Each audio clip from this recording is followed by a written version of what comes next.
The fluorescent lights of Romano's bistro hummed their usual tired song at 11 p.m., casting everything in that sickly yellow glow that made even the most expensive dishes look cheap. My feet screamed inside my worn sneakers, the same pair I'd been wearing for 8 months because new ones weren't in the budget. Not when Mom's medication cost more than my rent, and certainly not when my landlord had just raised prices again. I wiped down table 7 for the 3rd time, my hands moving on autopilot. The vinegar smell of the cleaning solution stung my nostrils, mixing with the lingering scent of garlic and wine that had seeped into my black uniform until no amount of washing could get it out. Around me, the restaurant was finally emptying, the last couples finishing their overpriced desserts, their laughter sharp and careless in a way that felt like a foreign language. "Sophia, you look dead on your feet," Marcus called from the bar, polishing a wine glass with more care than I'd seen anyone give anything in months. "Go home. I'll close up." I wanted to. God, I wanted to. But I needed these hours, every single one of them. "Just let me finish my section," I replied, forcing a smile that felt like cracking plaster. That's when I noticed them. Table 12. The corner booth. The one we reserved for VIPs, though in a place like this, that usually meant anyone willing to drop $300 on a bottle of wine. They'd arrived 30 minutes ago while I was in the kitchen, and Maya had taken them, her eyes lighting up with the prospect of a good tip. But Maya was gone now, disappeared to the back with her phone pressed to her ear and tears streaking her makeup. Boyfriend drama. Again.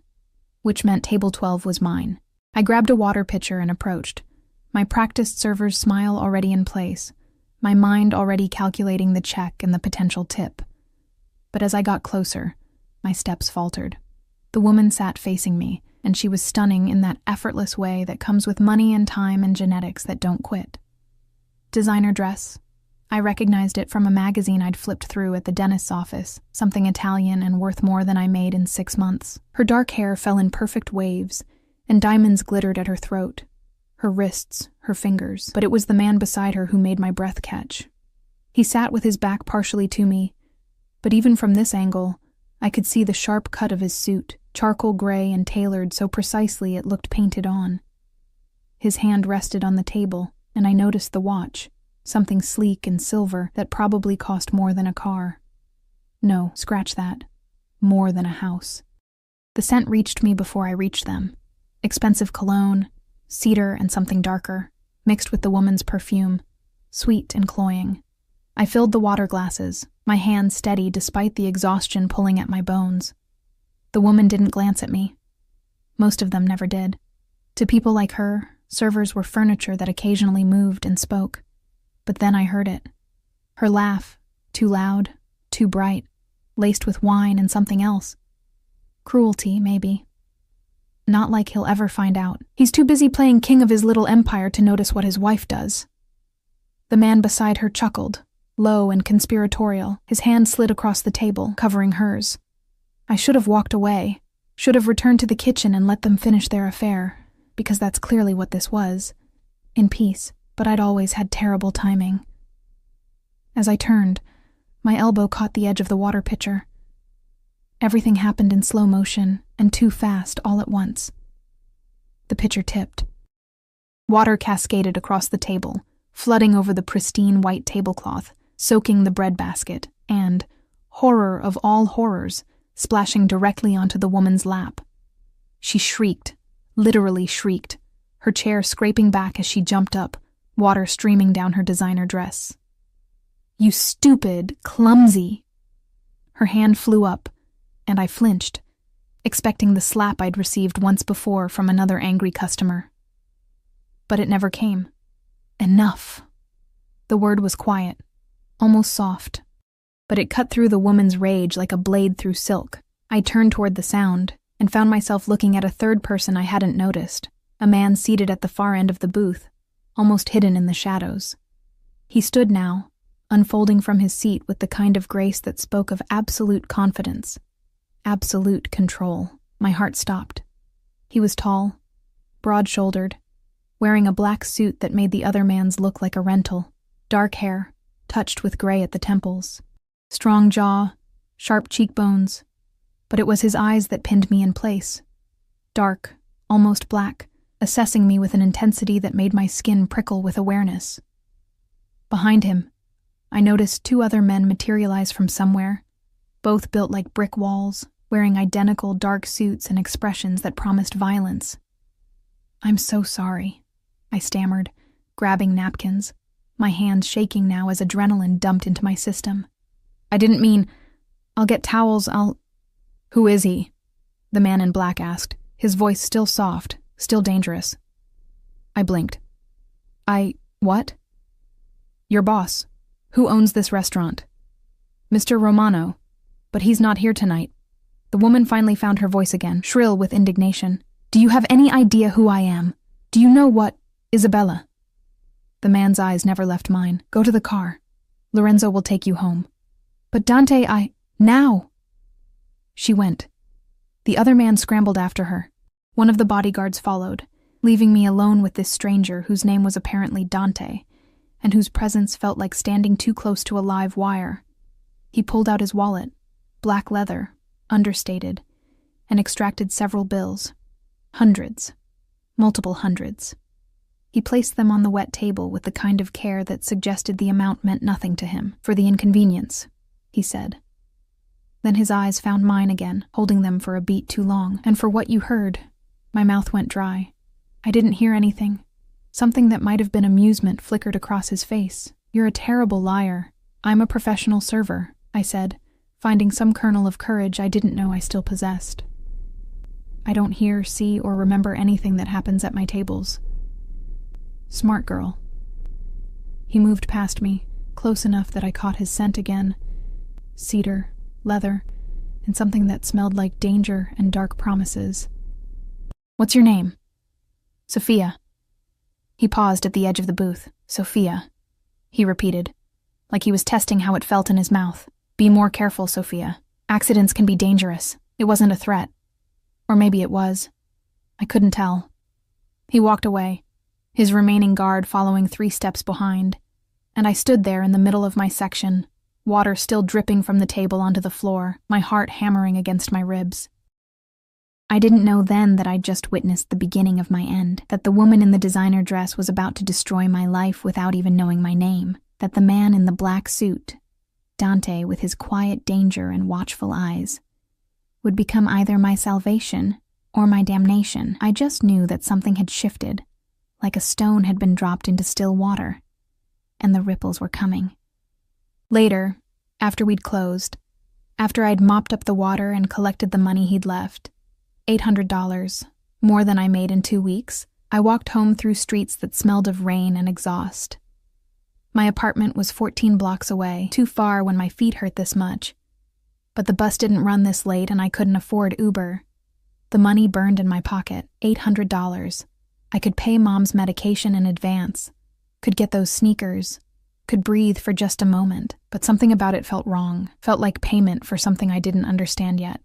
I thought about the woman, Isabella, about her laugh and her diamonds and her careless cruelty, about how she'd talked about her husband like he was an obstacle, an inconvenience. And I thought about Dante, about the way his eyes had assessed me, catalogued me, seen me in a way that made me feel simultaneously exposed and protected. My phone buzzed as I climbed the stairs to my 3rd-floor walk-up. Unknown number. "Don't spend the money yet."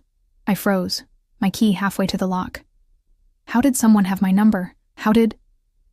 Another message. "Go to sleep, Sophia. Tomorrow everything changes." I should have been terrified. Should have called the police. Should have done anything except what I did, which was stare at those words until they blurred, then let myself into my tiny apartment and collapse onto my second-hand couch. Through my window, the city glittered with lights that belonged to other people, other lives. Lives where you didn't wear 8-month-old sneakers and count every penny and wonder if you'd ever be anything more than invisible.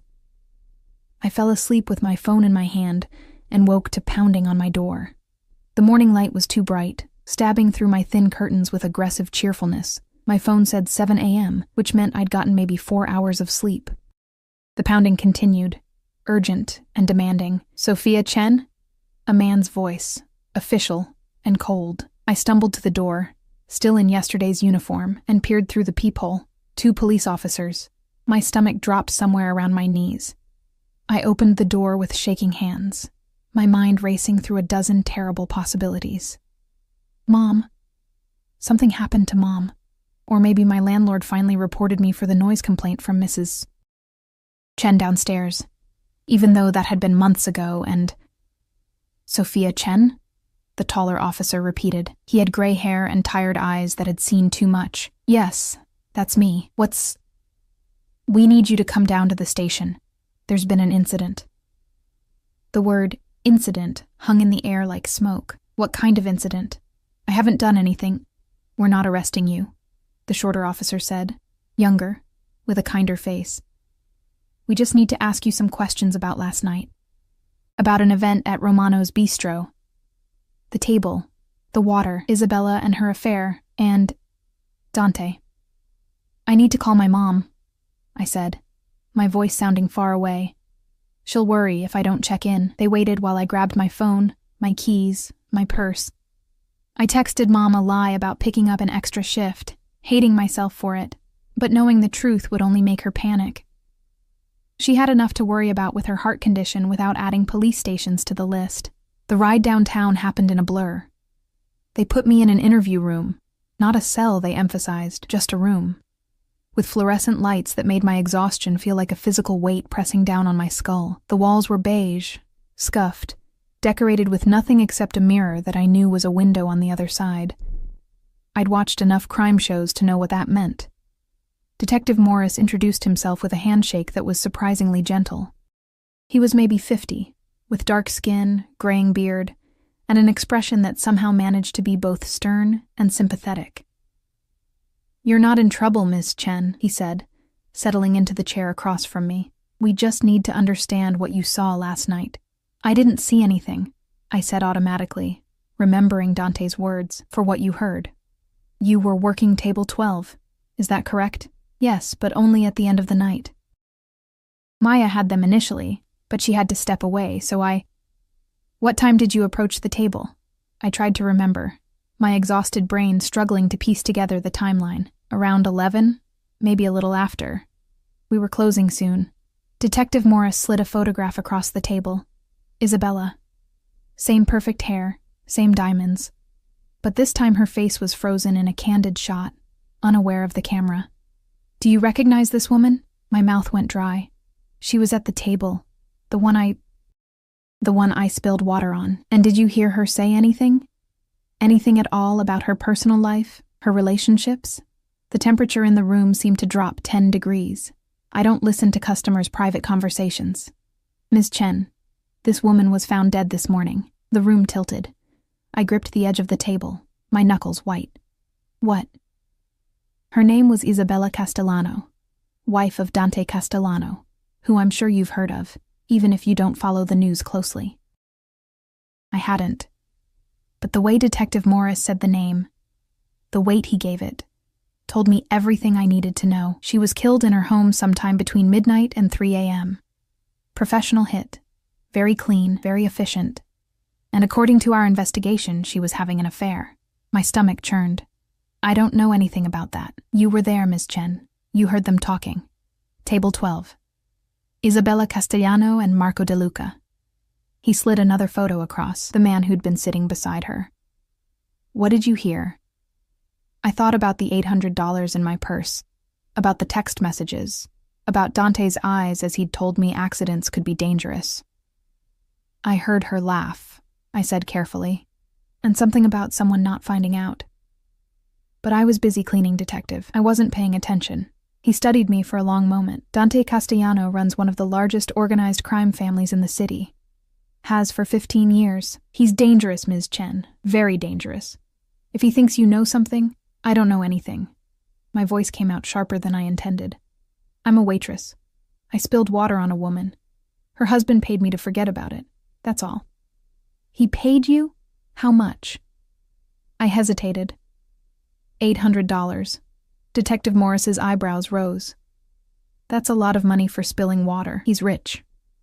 I wrapped my arms around myself, suddenly cold despite the stuffy room. Maybe he tips big. Or maybe he's buying your silence. Silence about what? A affair I barely noticed?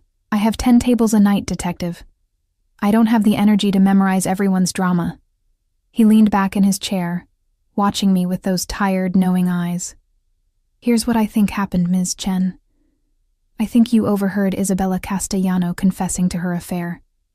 I think her husband was there, in the shadows, listening. I think he's known for a while. Men like Dante Castellano always know. But hearing her say it, hearing her laugh about him, he let the sentence hang.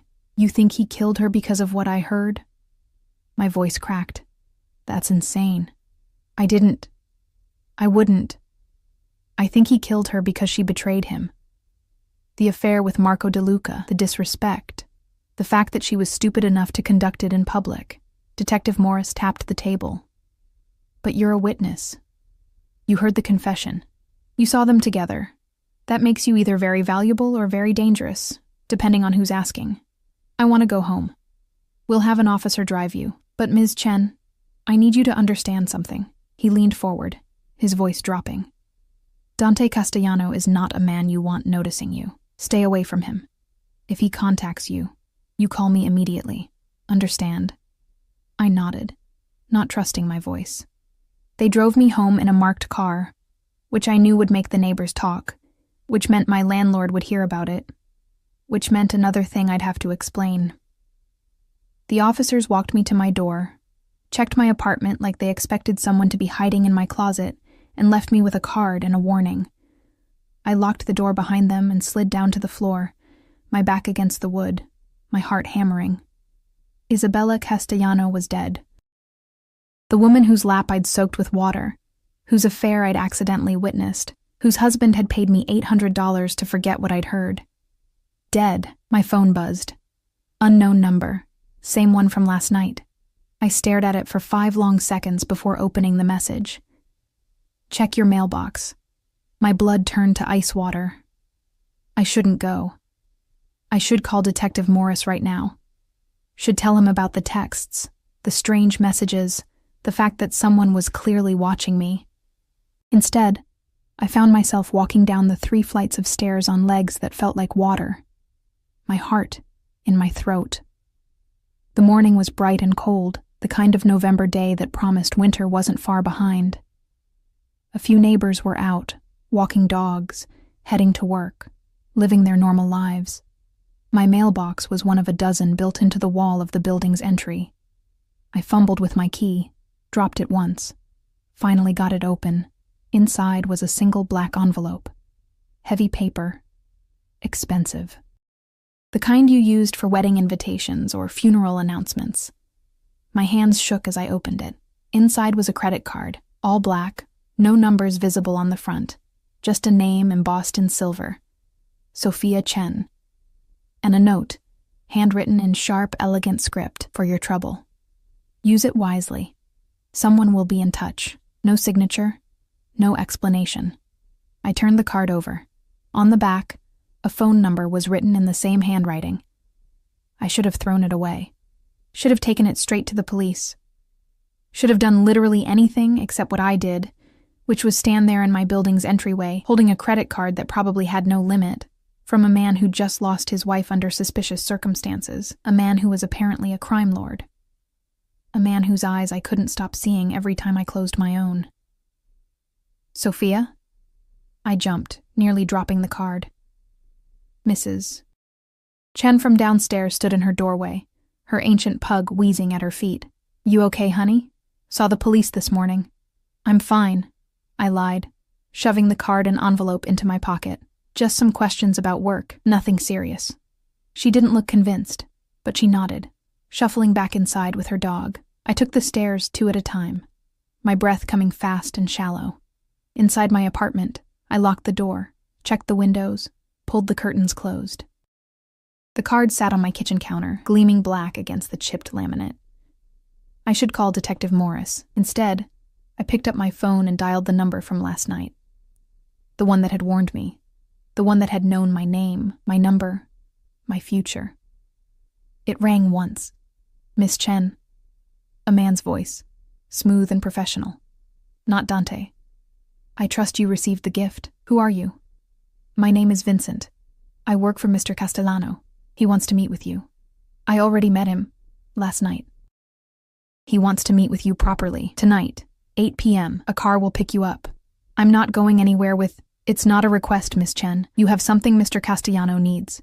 Information, and he's willing to compensate you generously for your cooperation. I don't know anything. I told the police. The police? Vincent's voice cooled several degrees. Yes, we're aware of your conversation with Detective Morris, which is precisely why Mr. Castellano needs to speak with you. To ensure we understand each other clearly. My heart hammered against my ribs. Is that a threat? It's an invitation, one you'd be wise to accept. Mr. Castellano is not accustomed to being refused. The line went dead. I stood in my kitchen, surrounded by the evidence of my poverty, the second-hand furniture, the empty fridge I couldn't afford to fill properly, the bills stacked on the counter marked with red final notice stamps, and tried to remember how to breathe. 8 p.m. A car. A meeting with a man who ran a crime family. A man whose wife had died hours after I'd spilled water on her lap. I looked at the black card again, picked it up. The weight of it felt wrong, felt like a chain disguised as a gift. My phone rang. Mom. I answered, forcing cheerfulness into my voice. Hey, Mom. Sophia, sweetheart, I know you said you picked up an extra shift, but I'm worried. You sound tired. I'm okay. Just a long night. You're working too hard, baby. You need to take care of yourself. I closed my eyes against the burn of tears. Take care of myself. With what money? With what time? With what energy? I know, Mom. I will, I promise. We talked for a few more minutes, her telling me about her book club, her neighbor's cat, the weather. Normal things that felt like they belonged to a different universe than the one I was currently trapped in. When we hung up, I looked at the clock. 11 a.m. 9 hours until the car came. 9 hours to decide what kind of person I was going to be. The kind who went to the police, told them everything, and hoped the system would protect her from a crime lord's retribution, or the kind who got in the car, met with the devil in a designer suit, and tried to survive whatever came next. I thought about Mom's medication, about my overdue rent, about the sneakers with holes I'd been ignoring for months. I thought about Isabella's laugh, careless and cruel. About Dante's eyes, dark and assessing. About the way power moved around him like gravity, pulling everything into his orbit. And I thought about Detective Morris's warning. Dante Castellano is not a man you want noticing you. Too late for that. He'd noticed. And somehow, between spilling water and accepting $800, I'd become tangled in something that was going to either destroy me or change everything. I picked up the black card one more time, testing its weight, its promise, its danger. 8 p.m. The choice was already made. I'd made it the moment I opened that envelope. I just didn't know yet what it would cost me. The day crawled by with the speed of continental drift. I tried to sleep and couldn't. Tried to eat and my stomach rebelled. Tried to convince myself to call Detective Morris, to tell him about the card, the messages, the invitation that wasn't really an invitation. I didn't. Instead, I spent 3 hours researching Dante Castellano on my phone, hunched over my tiny kitchen table with cold coffee I couldn't taste. The information was sparse but damning. Inherited his father's empire at 25 after the old man died. Natural causes, the articles claimed, though the quotation marks around those words suggested otherwise. Expanded the family business into legitimate enterprises. Real estate, restaurants, import-export. A whole web of companies with Italian names and offshore accounts. But underneath the legitimate veneer were the whispers, the rumors, the charges that never quite stuck. Racketeering, money laundering, murder for hire. Witnesses who disappeared before trials, evidence that vanished from police lockups. And through it all, photos of Dante at charity galas, shaking hands with politicians, cutting ribbons at new business openings. Always in those impeccable suits, always with that expression of controlled power, always surrounded by men in dark suits who watched everything with dead eyes. In every photo, he was alone. No wife on his arm, despite 15 years of marriage to Isabella. No public displays of affection, no candid moments of domesticity, just a man who ruled his kingdom from the shadows and crushed anyone who threatened it. I found one article from 3 years ago, a puff piece in a business magazine about his real estate ventures. The photo showed him in his office, all dark wood and leather and floor-to-ceiling windows overlooking the city. He wasn't smiling, but there was something in his eyes that the camera had caught, something that looked almost like loneliness. I closed my phone before I could follow that thought any further. At 6 p.m., I showered, letting water as hot as I could stand it beat against my shoulders until my skin turned pink. I washed my hair twice, scrubbed myself until I felt raw and clean and almost human. Then I stood in front of my closet, 6 hangers of clothes, most from thrift stores, and tried to figure out what you wore to meet a crime lord. I settled on the only dress I owned that wasn't my work uniform.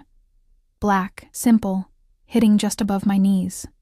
I'd bought it 2 years ago for a job interview that never panned out. It was a little loose now.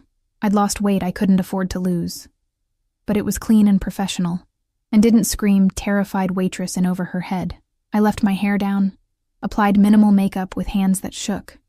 No jewelry except the small gold studs Mom had given me for my 18th birthday. In the mirror, I looked pale, scared, young. 24, but feeling about 16. The black card sat on my counter where I'd left it. I picked it up, slid it into my purse alongside my driver's license, my phone, my keys, and the pepper spray I'd bought after a guy followed me home from work 6 months ago. Like pepper spray would help against men who made people disappear. At 7:55 p.m., my phone buzzed. The car is outside. I looked out my window. A black SUV sat at the curb, tinted windows reflecting the streetlights. As I watched, a man in a dark suit emerged from the driver's side, his eyes scanning the street with professional efficiency. This was it. The moment where I could still choose differently. Could stay in my apartment, call the police, let the system try to protect me. I thought about Mom's medication running out in 3 days, about the eviction notice I'd received yesterday and shoved in a drawer because I couldn't deal with one more crisis. About the way Isabella had laughed, careless and cruel, because money insulated her from consequences, until it didn't. I grabbed my coat and walked down the stairs before I could change my mind. The driver opened the door as I approached. He was maybe 40, built like he ate nails for breakfast, with a scar bisecting his left eyebrow. Miss Chen. Not a question, a confirmation. I slid into the back seat. The interior smelled like leather, and that same cedar scent I remembered from Dante. The windows were so darkly tinted I could barely see out. The driver got in without another word. We pulled away from the curb smoothly, merging into evening traffic. "Where are we going?" I asked, hating how small my voice sounded. Mr. Castellano's home, of course. Not a restaurant or an office. His home, where Isabella had died just hours ago. The thought made my skin crawl. We drove for 30 minutes, leaving the familiar streets of my neighborhood and heading into areas I'd only seen in magazines. The buildings grew taller, more elegant. The cars on the street cost more than I'd make in a decade. Even the sidewalks looked cleaner, like poverty wasn't allowed to touch them. Finally, we turned into a driveway guarded by a gate that probably cost more than my apartment building. The driver entered a code. The gate swung open silently. The house beyond wasn't a house. It was an estate. 3 stories of pale stone and dark windows, lit from below by subtle landscape lighting that made it look like something from a Gothic novel. Manicured lawns stretched in every direction, and I could see the glimmer of a pool in the back. This was where Isabella had lived, had died. The driver parked near the front entrance, where wide stone steps led to double doors that looked like they belonged on a castle. Another man in a suit waited there. Vincent, I assumed. Older than the driver, maybe 50, with silver hair and the bearing of someone who'd spent a lifetime managing dangerous people. "Miss Chen," he greeted me as I climbed out. His voice matched the one from the phone. "Thank you for coming. Did I have a choice?" A flicker of something, amusement, respect, crossed his face. "There's always a choice, Miss Chen. You made yours when you kept the card." He led me inside, and I tried not to gape like a tourist. The entry hall was all marble and crystal, with a staircase that curved up to the second floor. Artwork hung on the walls, real artwork. The kind you saw in museums. Everything was cream and gold and whisper-quiet wealth. "Mr. Castellano is in his study," Vincent said, guiding me down a hallway lined with more artwork. "He's looking forward to speaking with you." Looking forward. Like this was a social call, like his wife hadn't been murdered this morning. Vincent stopped at a heavy wooden door, knocked twice, then opened it without waiting for a response. The study was exactly like the photo I'd seen online. Dark wood, leather furniture, floor-to-ceiling windows showing the city lights sprawled below like captured stars. A massive desk dominated one end of the room, and behind it, Dante Castellano stood with his back to us, hands in his pockets, staring out at the view. He wore black again, seemed to be his signature. Even from behind, he radiated that same controlled power, that sense of being the most dangerous thing in any room. "Miss Chen, sir," Vincent announced, then withdrew, closing the door with a soft click, leaving me alone with him. For a long moment, neither of us moved. I could hear my heartbeat in my ears, could feel the weight of the silence pressing down. Then he turned. Those eyes found mine immediately, dark and assessing. In the soft lighting of the study, I could see more details. The fine lines at the corners of his eyes, the shadow of stubble along his jaw, the way his shoulders filled out his suit with the kind of build that came from discipline, not a gym membership. "Sophia," he said, and somehow my name sounded different in his mouth, more substantial. "Thank you for coming. You didn't give me much choice." Vincent can be persuasive. He moved toward a bar cart near the windows. "Drink?" "No, thank you." He poured himself something amber, whiskey, probably, and took a measured sip. The silence stretched again, and I realized he was waiting for me to break it. A test, maybe, or just the confidence of a man who never had to fill empty air. I refused to squirm, refused to look away. Finally, he spoke. "You spoke with Detective Morris this morning. He said your wife was murdered. My wife was executed." His voice remained calm, matter of fact. "There's a difference. One implies passion, surprise. The other implies judgment." The temperature in the room seemed to drop. "Did you kill her?" He took another sip of whiskey. "No. I don't kill my own betrayals, Sophia. I have people for that." I couldn't tell if he was joking. The thought that he might not be made my stomach turn. "But you knew," I said. "About the affair. You were there last night." "I've known for 6 months. Isabella was never subtle." He moved to stand behind his desk, creating a barrier between us. "The affair with Marco De Luca was simply the most recent. There were others before him. Then why stay married? Why tolerate it?" His smile was cold. "Because marriage, in my world, is a business arrangement." Isabella understood this. She came from the Moretti family, brought connections, legitimacy. What she did with her time was her concern, as long as she remained discreet. She wasn't discreet last night. No. His eyes pinned me. She wasn't. Which brings us to you, Sophia Chen, 24 years old, waitress at Romano's Bistro for 3 years, mother with a heart condition requiring expensive medication, rent 3 months overdue, student loans you'll never pay off. My breath caught. "How do you—" "I know everything about everyone who enters my life," he interrupted smoothly. "It's how I've survived this long. And you, Sophia, have entered my life at a very inconvenient moment. I didn't ask to." "No, you didn't. You spilled water. A simple accident.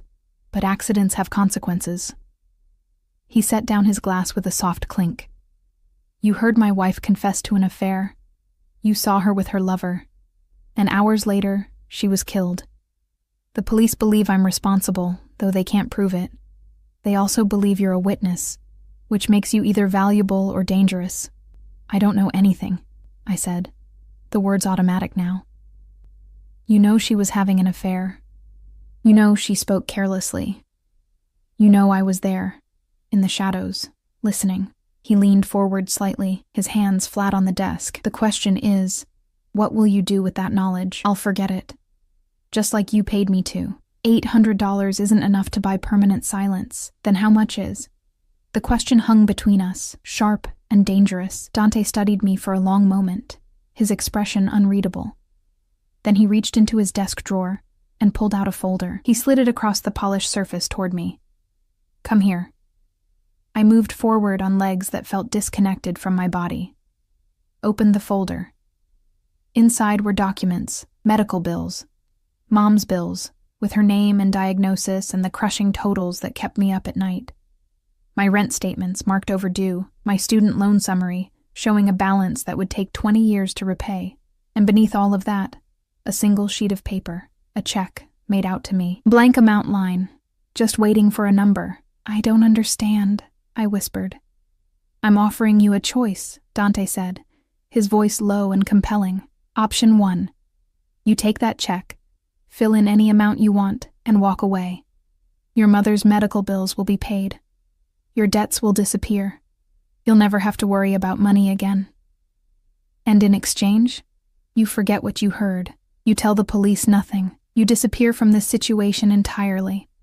It was everything I'd ever needed, more than I'd dared to dream. Freedom from the crushing weight of poverty, from the constant fear and stress and exhaustion. "What's option 2? I asked, even though I should have just taken the check and run. Dante's eyes darkened. "Option 2 is more complicated. And more dangerous. Tell me anyway." He moved around the desk, closing the distance between us.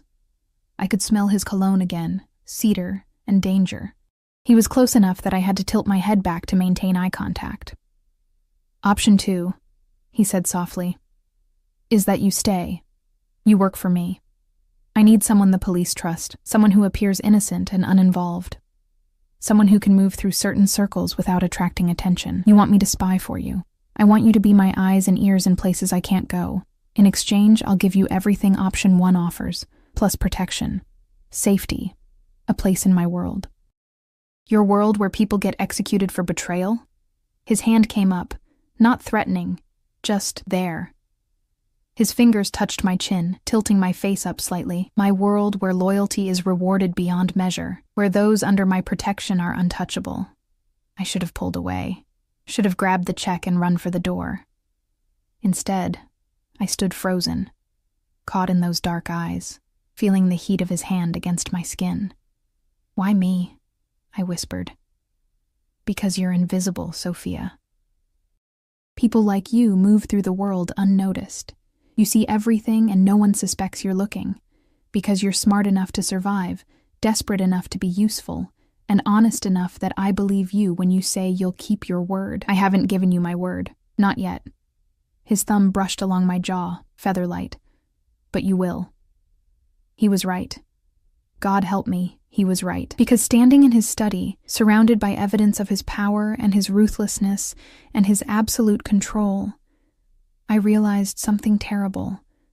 I didn't want to disappear back into my invisible life, didn't want to return to the crushing poverty and endless exhaustion, didn't want to spend the rest of my existence being overlooked and underestimated.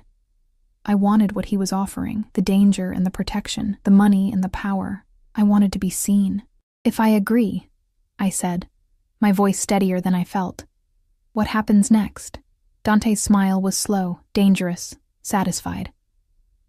"Next, we make sure you survive what's coming, because Isabella's family won't rest until someone pays for her death. And Marco De Luca has powerful friends who'll want revenge for his disappearance." "His disappearance?" "He left the restaurant with Isabella last night. No one's seen him since." Dante's hand dropped from my face, but the warmth lingered. "The Moretti family believes I killed them both. They're wrong about Isabella. I didn't give that order. But Marco..." He shrugged. "Marco made his choice when he touched what belonged to me.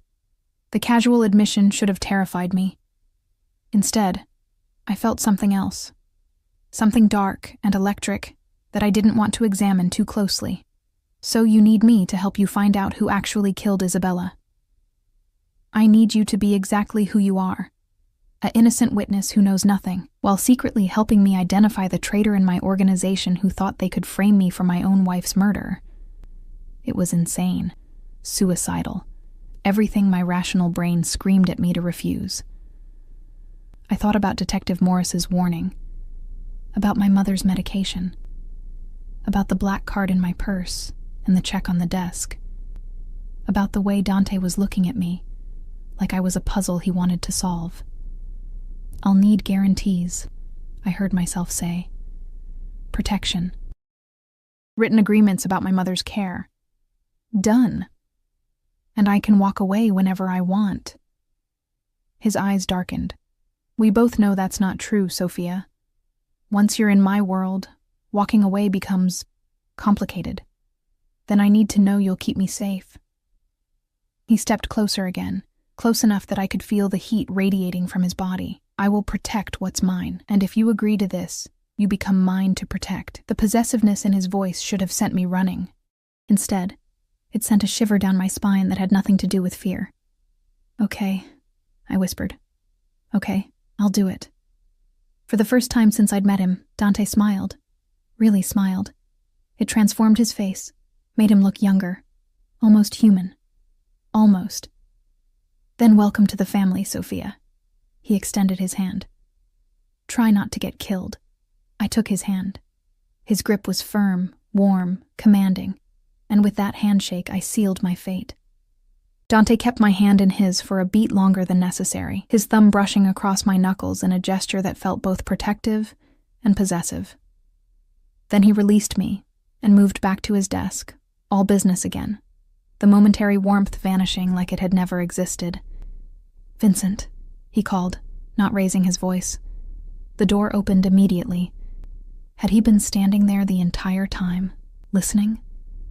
The thought made my skin prickle. "Miss Chen has agreed to assist us," Dante said, his tone crisp and professional. "Prepare the East Wing guest suite. She'll be staying here for the time being." "Wait, what?" I turned to face him. "I never agreed to move in. Your apartment is being watched by the police. Probably also by the Moretti family, since they'll want to question you about Isabella, and possibly by whoever actually killed my wife." Dante's expression remained impassive. "You'll be safer here, where I can control who has access to you. I have to work. I have responsibilities. You quit your job an hour ago. Vincent called Romano's on your behalf. Personal emergency. Family illness. They understood." Anger flared hot in my chest. "You had no right." "I had every right the moment you shook my hand." His voice remained calm, but there was steel underneath. "This isn't a game, Sophia. People are going to come looking for you, asking questions, applying pressure.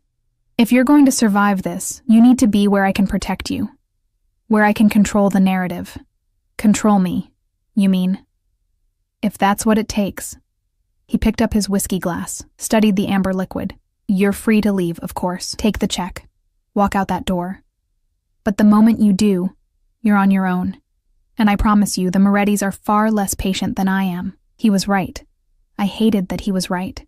But the rational part of my brain, the part that had kept me alive through 3 years of poverty and exhaustion, knew that going home now would be suicide. "My mother," I said quietly.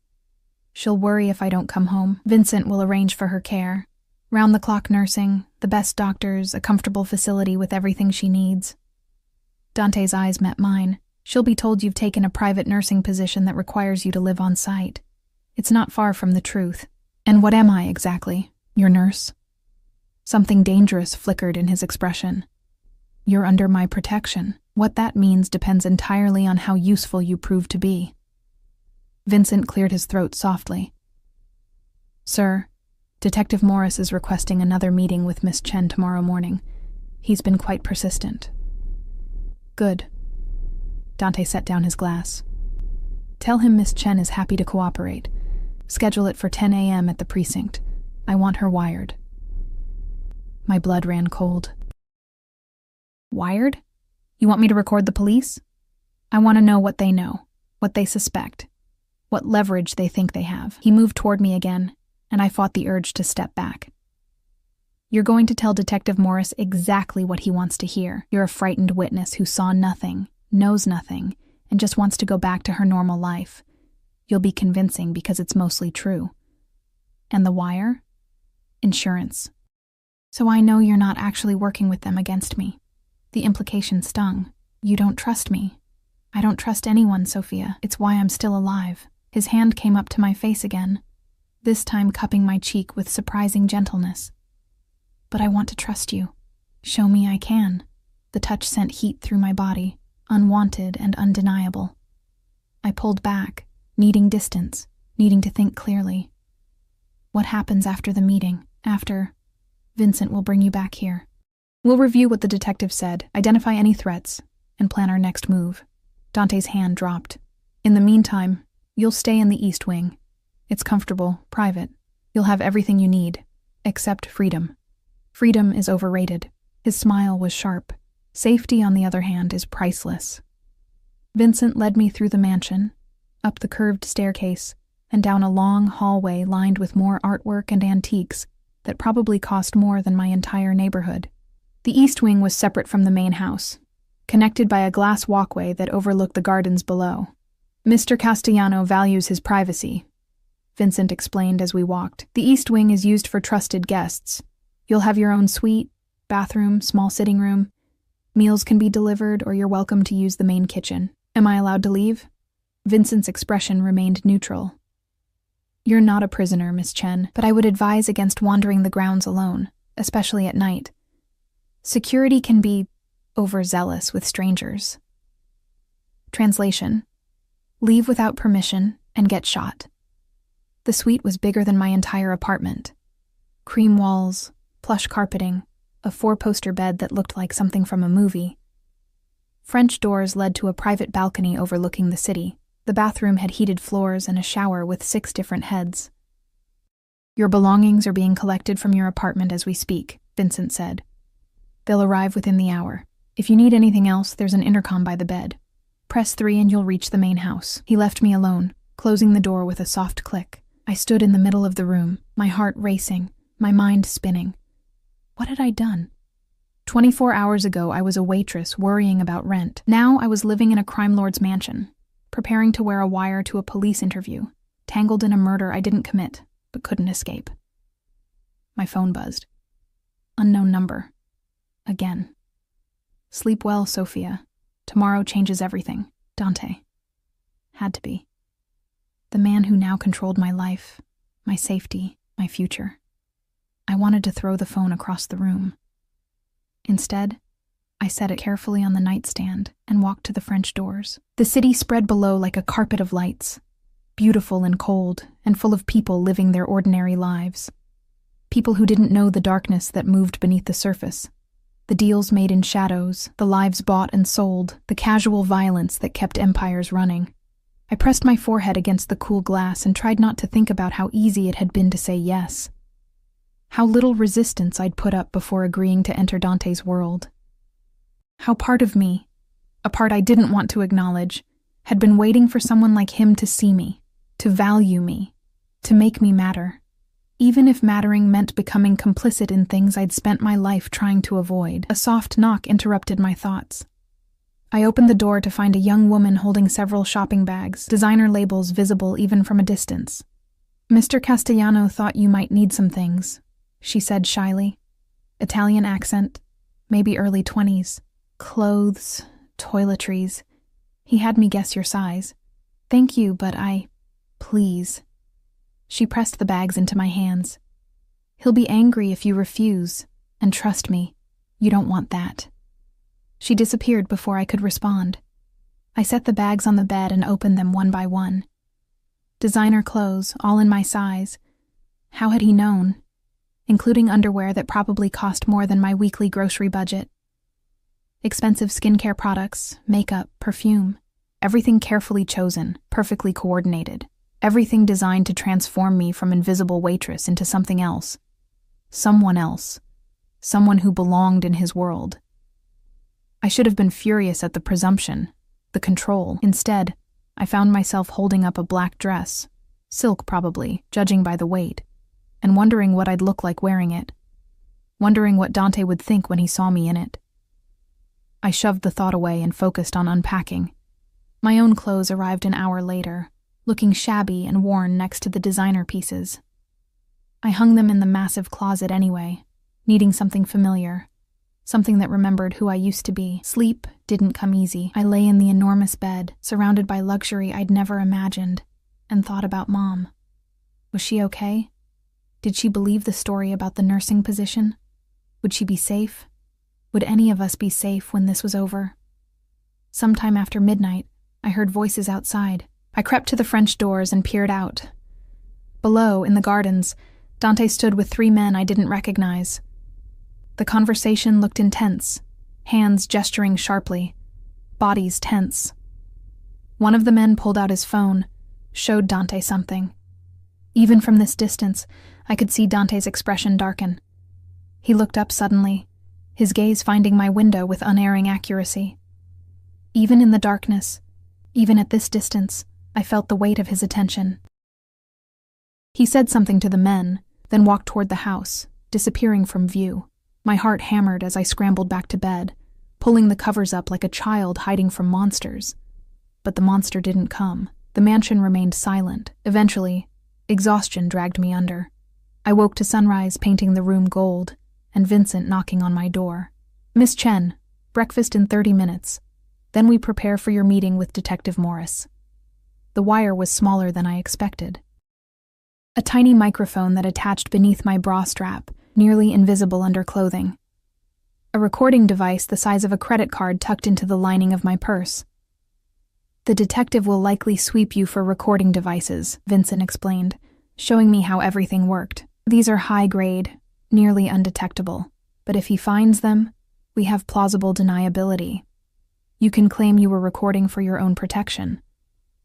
And if he doesn't believe me, then you'll have bigger problems than a wire." Vincent's expression remained neutral. "Mr. Castellano will be listening in real time. If things go wrong, if you're in danger, say the word medication, and we'll extract you immediately." "Extract me? From a police station?" "Mr. Castellano has resources you can't imagine, Miss Chen. Trust that he'll protect his investments." His investments, not his allies, not his friends, his property. The ride to the precinct happened in tense silence. I wore one of the designer outfits, dark jeans, a cream blouse, a leather jacket that probably cost more than my car. I looked put together, professional, like someone who had their life under control, like someone who wasn't about to lie to the police while wearing a wire for a crime boss. Detective Morris met me in the same interview room as yesterday. He looked more tired, if that was possible, with dark circles under his eyes and coffee stains on his shirt. "Thank you for coming in, Miss Chen." He gestured to the chair across from him. "I know this must be difficult. I just want to help however I can." My voice came out steady, convincing. "Isabella seemed like a nice woman. What happened to her is terrible." He studied me for a long moment. "You're wearing different clothes today. Nice ones." My heart skipped. Yes. A friend loaned them to me. My work uniform was dirty. Friends in high places? Just friends who are more successful than I am. I forced a small laugh, not hard to do when you're a waitress. He didn't smile. "Where were you last night, Miss Chen?"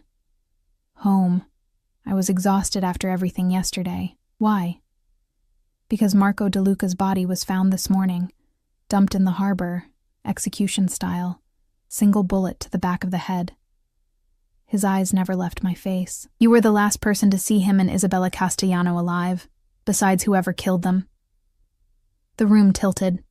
I gripped the edge of the table. I don't know anything about that. You're in danger, Miss Chen. You witnessed something that got 2 people killed. Whoever did this might think you know more than you do. They might decide you're a liability. Then what am I supposed to do?" My voice cracked, genuine fear bleeding through. "Hide? Run? I can't afford to run, detective. I can barely afford rent. I can offer you protection, witness protection, if necessary. But you have to be completely honest with me." He leaned forward. "Did Dante Castellano contact you after you left here yesterday? Remember your training," Vincent had said. "Tell the truth whenever possible. It makes the lies more believable." "Yes," I admitted. "He sent someone to pick me up. Wanted to make sure I understood that I shouldn't talk about what I heard at the restaurant." "Did he threaten you?" "Not exactly. More like, offered me money to keep quiet. Not a lie. He gave me a credit card, said to use it wisely." Detective Morris's jaw tightened. "Do you still have it?" I pulled the black card from my purse, slid it across the table. "I didn't use it. Didn't feel right. Taking money from him after everything. Also, not a lie. I hadn't used it. Yet. He examined the card, photographed it, then returned it. Miss Chen, Dante Castellano is not your friend. He's a killer, a criminal, a man who destroys lives without hesitation. If he's showing interest in you, it's because he wants something, and when he's done with you, you'll disappear just like everyone else who's gotten too close. I know that. I met his eyes. Let him see my fear. That's why I'm here. That's why I'm telling you everything. I just want to go back to my normal life. I'm not sure that's possible anymore. His voice softened slightly, but I'll do everything I can to keep you safe. Just promise me you'll be careful. And if Castellano contacts you again, you call me immediately. Understand? I understand. He gave me his card. Again. And reminded me to be careful. Again. And sent me back out into the world carrying secrets that could get me killed. Vincent was waiting in the car, his expression carefully neutral as I slid into the back seat. Well done, Miss Chen, he said as we pulled away. Mr. Castellano will be pleased. Marco De Luca is dead, I said numbly. Shot in the head and dumped in the harbor. Yes, unfortunate, but necessary. Necessary? I turned to stare at him. He was murdered. He betrayed Mr. Castellano, slept with his wife, helped arrange whatever plan got her killed. Vincent's voice remained calm, matter of fact. In our world, such betrayals have only one consequence. And Isabella? Was her death necessary too? Isabella's death was a message. Someone wanted to frame Mr. Castellano, to start a war between families. They used his wife to do it. He glanced at me in the rearview mirror. Which means you, Miss Chen, are now bait. Whoever killed Isabella will come for you next, to tie up loose ends, and when they do, we'll be ready. The words hung in the air like poison. I was bait, a lure to draw out a killer. Dante had known this from the start, had planned it, and I'd agreed because I was desperate and stupid and dazzled by his power. I want out, I whispered. It's too late for that. Vincent's expression remained neutral. You're in the game now, Miss Chen. Best thing you can do is learn the rules and try to survive. We drove back to the mansion in silence. My hands shook in my lap. The wire beneath my clothes felt like it was burning into my skin. Dante was waiting in his study when Vincent brought me in. He stood by the windows again, hands in his pockets, the sun backlighting him like some dark angel. You did well, he said without turning around. The detective suspects nothing. Marco De Luca is dead. Yes. Did you kill him? He turned then, his expression unreadable. Does it matter? Yes. It matters. I moved further into the room, anger overriding fear. You used me. Made me bait without telling me. Put me in danger without warning me. I told you this would be dangerous. His voice remained calm. I told you people were going to come looking for you. Did you think I meant for tea and conversation? You could have been honest. Honest? He laughed, sharp and bitter. There's no honesty in my world, Sophia. There's only survival. And right now, you're surviving because you're useful to me. Don't forget that. The words hit like a slap. I'd known, of course, had known from the start that I was just a tool, a pawn in whatever game he was playing. But hearing him say it so bluntly still hurt. Then let me go, I said quietly. Let me take the money and disappear. You don't need me. I do need you. He crossed the distance between us in 3 strides, his hands gripping my shoulders, because whoever killed Isabella is still out there, still planning, and they're going to come for you, Sophia, whether you're here or in your apartment or on the other side of the country. At least here, I can keep you alive. Why do you even care? You're mine. The possessiveness in his voice was undeniable. I claimed you the moment I paid you in that restaurant. I protected you when I could have silenced you. And I'll be damned if I let some traitor take what belongs to me. His hands softened on my shoulders, his thumbs brushing against my collarbone. The touch sent electricity through me, wanted and terrifying in equal measure. I'm not a possession, I whispered. In my world, everything is a possession. Power, money, loyalty, lives. His eyes held mine, dark and consuming. The question is, are you strong enough to be mine, or will you break like everyone else? I should have said no. Should have walked away, consequences be damned. Instead, I lifted my chin and met his gaze. I won't break. His smile was slow, dangerous, approving. Good. Because tomorrow we're going to a funeral, Isabella's funeral, and you're going to help me identify the traitor who thinks they can destroy me. A funeral?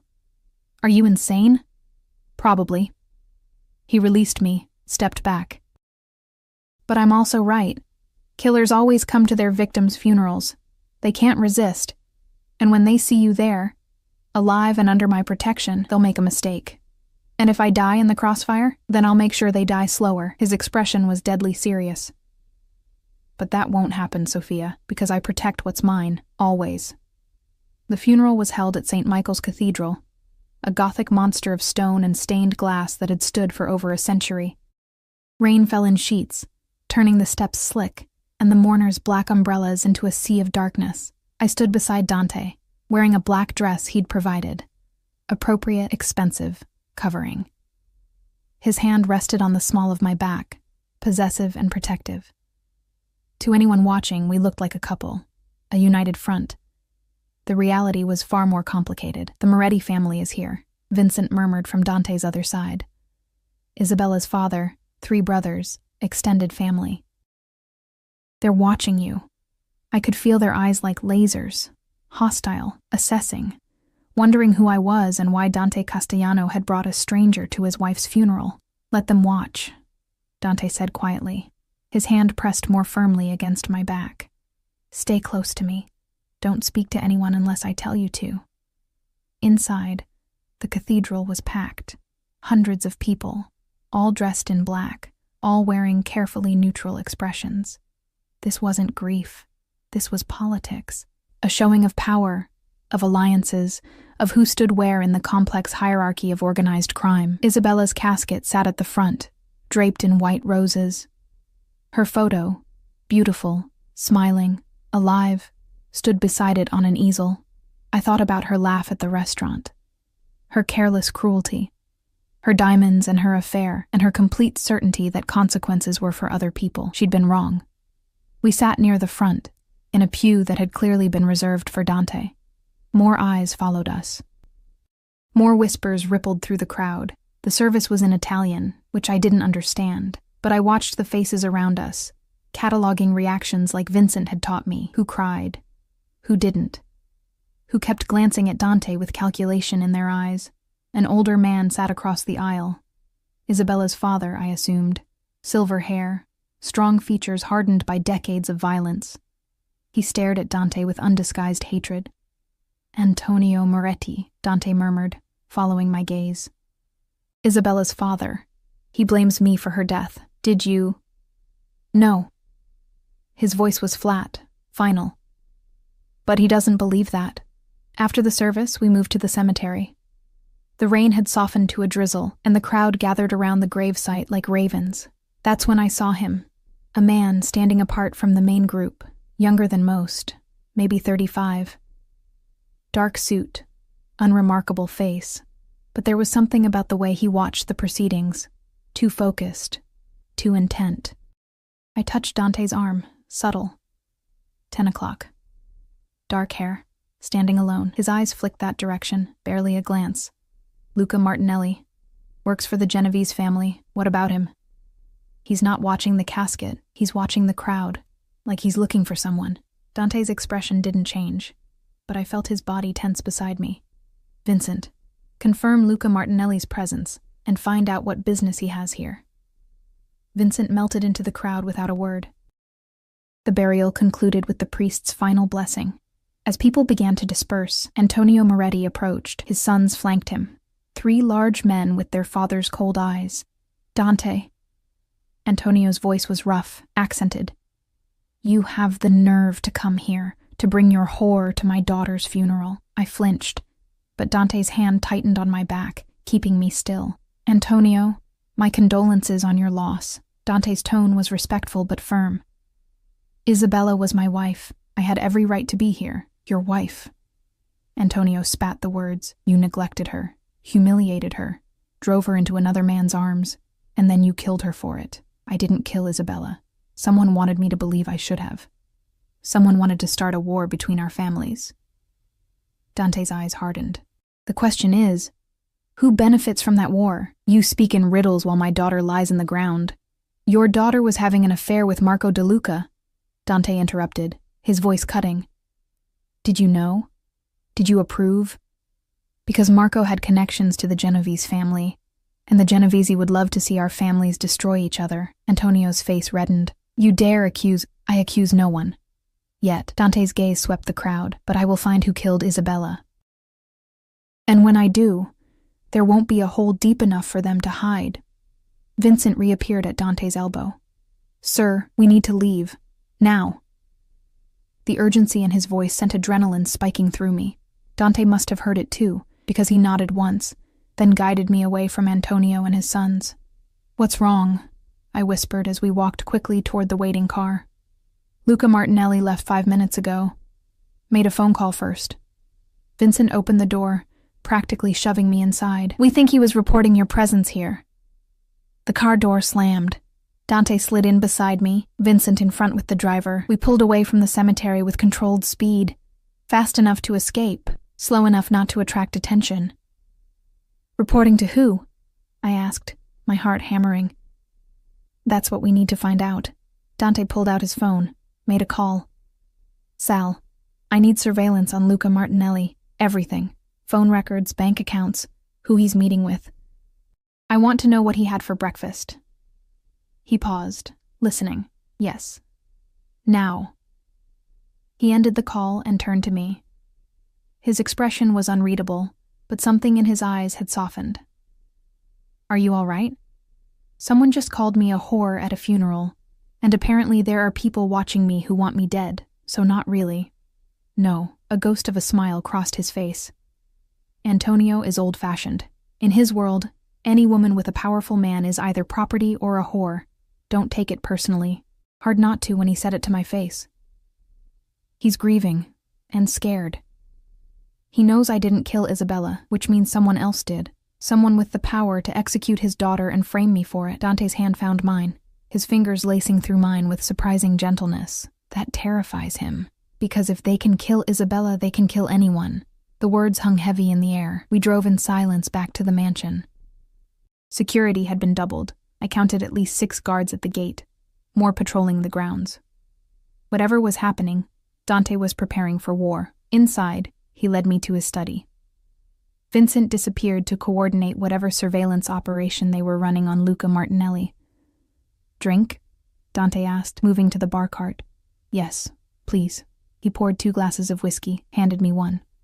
I took a sip and coughed. It burned going down, but the warmth was welcome. You did well today, he said, settling into the leather chair behind his desk, staying calm, observing, pointing out Martinelli. I just saw someone acting suspicious. That's more than most people notice. You have good instincts, Sophia. He studied me over the rim of his glass, better than I expected. Should I be flattered or insulted? Both. His smile was genuine this time, reaching his eyes. You're full of surprises, Miss Chen. I'm beginning to think I underestimated you. The compliment warmed me more than the whiskey. I shouldn't care what he thought, shouldn't want his approval, but I did. What happens now? I asked. Now we wait. See what the surveillance on Martinelli reveals. See who else makes a move. He set down his glass. And you stay close to me. No leaving the grounds without escorts. No phone calls except to your mother, and those I'll monitor. You don't trust me. I'm starting to. But trust in my world is earned slowly and lost instantly. His eyes held mine. You've proven you can observe, can think strategically, but I need to know you won't break when things get worse. Worse than people wanting to kill me? Much worse. He stood, moved around the desk. The Morettis are planning revenge. The Genovese family is making moves. And whoever killed Isabella is still out there, waiting for the right moment to finish what they started. He stopped in front of me, close enough that I had to tilt my head back to maintain eye contact. I need to know you'll stand with me, Sophia. That when the shooting starts, you won't run. And if I do run, then you'll die alone instead of protected. His hand came up to cup my face, thumb brushing along my cheekbone. But I don't think you're a runner. I think you're a survivor, and survivors know when to hold their ground. The touch sent electricity through me. Wrong and right and terrifying all at once. Why do you care? I whispered. I'm just bait. Just a tool you're using. You were. His other hand came up, framing my face. But you're becoming something else, something I didn't plan for. What? He leaned down, his forehead almost touching mine. Something I want to keep. Then his mouth was on mine, hot and demanding and stealing whatever breath I had left. I should have pulled away. Should have maintained professional distance. Instead, I kissed him back. His hand slid into my hair, tilting my head for better access. The kiss deepened, turned hungry, desperate, like he'd been holding back for days, and finally let go. When we broke apart, both breathing hard, his eyes were nearly black with desire. This is a terrible idea, I managed. Probably the worst I've ever had. His thumb traced my swollen lips. But I've never been good at denying myself what I want. And you want me? More than I should. More than is safe. He stepped back, creating distance, which is why this can't happen again. Not until this is over. Not until I know you're safe. The rejection stung, even though I understood it. So what? We just pretend that didn't happen? We acknowledge it happened, and we wait. His expression was tortured, because if I take you to my bed now, while you're under my protection, while you're vulnerable and scared, I'm no better than the monsters I fight. The words hit me like cold water. He was right. Of course he was right. But it didn't make the ache in my chest any less real. A sharp knock interrupted the moment. Vincent entered, his expression grim. Sir, we have a problem. Luca Martinelli just met with someone you need to see.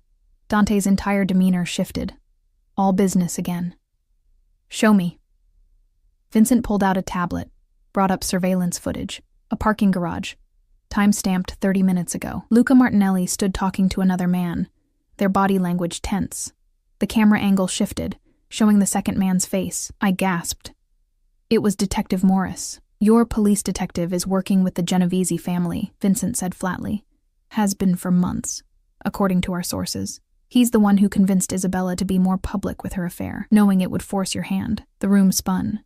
Detective Morris, the man who'd warned me about Dante, who'd offered protection, who I'd worn a wire for. He was the traitor. He set everything up, I whispered. The meeting at the restaurant where I'd see them, the investigation pointing at you, all of it. And he probably gave the kill order on Isabella when the affair didn't provoke the response he wanted. Dante's voice was ice. He needed a war. Needed the families fighting each other so the Genovese could move in and take over. But why target me? Because you're the witness, the innocent bystander who saw too much. Dante's eyes met mine. He kept you close to monitor what you knew. And when he realized I was protecting you, he had to decide, use you to get to me, or eliminate you as a liability. My phone buzzed. Unknown number. Miss Chen, this is Detective Morris. We need to talk. Privately, tonight. I have information about Dante Castellano that could save your life. Dante read over my shoulder, his expression darkening. He's making his move. Trying to separate you from my protection. What do I do? You agree to meet him. Dante's smile was cold. And we end this. 3 hours later, I stood in the parking lot of an abandoned warehouse on the waterfront. The location Detective Morris had chosen. Isolated, dark, perfect for whatever he had planned. I wasn't alone, though he didn't know that. Vincent and 6 other guards were positioned around the perimeter. Dante himself waited in a car 50 yards away, watching through surveillance equipment. And I wore a wire. This time, for real. Detective Morris appeared from the shadows, looking tired and desperate. Miss Chen, thank you for coming. You said you had information. I do. He glanced around nervously. Dante Castellano is planning to kill you. Tonight. I have proof. You're lying. I kept my voice steady. You're the one who set everything up. The affair, Isabella's murder, all of it. His expression shifted. The tiredness vanished, replaced by cold calculation. So he told you. He didn't have to. I figured it out myself. I took a step back. You wanted a war between the families. Used Isabella, used me, killed anyone who got in your way. Smart girl. He pulled out a gun, casual and terrifying. Smarter than I gave you credit for. Unfortunately, that makes you even more dangerous. You're going to kill me? Here? Now, I'm going to make it look like Castellano did it. One more victim. One more reason for the Morettis to declare war. He raised the gun. Nothing personal, Miss Chen. Just business. Like Isabella? She was always going to die, too stupid, too indiscreet. But her death served a purpose. His finger moved to the trigger, as will yours. The shot rang out before he could fire. Detective Morris staggered, looking down at the red bloom spreading across his chest. He fell to his knees, the gun clattering from his hand. Dante stepped from the shadows, his own weapon lowered. Behind him, Vincent and the guards materialized like ghosts. You made a mistake, Detective, Dante said, approaching the dying man. You touched what was mine. Morris coughed blood. The Genovese will come for you. Let them. Dante crouched beside him. I'll send them to join you. He fired again. Morris collapsed, dead before he hit the ground. Then Dante was turning to me, pulling me against his chest, his hands running over my body, checking for injuries. Are you hurt? Did he touch you? I'm fine. My voice shook. You killed him. He was going to kill you. His arms tightened. No one touches what's mine. No one. I should have been horrified. Should have been running. Instead, I buried my face in his chest and let him hold me while Vincent and the others dealt with the body. 1 week later, I stood in Dante's study, watching the sunset over the city. The Genovese family had backed down after Morris's death. Apparently, losing their inside man at the police department had changed their calculations. The Morettis had accepted evidence that Dante hadn't killed Isabella, though the peace was fragile, and I was still here. You could leave now, Dante said from behind me. The threat is over. Your mother is comfortable. Your debt's paid. You're free. I turned to face him. What if I don't want to be free? His eyes darkened. Sophia, you said I was becoming something you wanted to keep. Did you mean it? Every word. He closed the distance between us. But this life, my world, it's dangerous. It will always be dangerous. I know. I reached up, touched his face. But I survived. I stood my ground, and I'm not running. His smile was slow, devastating. Then stay. Be mine. For real this time. On one condition. No more lies. No more using me as bait without telling me. We're partners or nothing. He pulled me close, his mouth finding mine in a kiss that promised dark things and dangerous futures. Partners, he agreed. In everything. And as the sun set over the city, painting everything in shades of gold and shadow, I realized I'd found what I'd been searching for all along.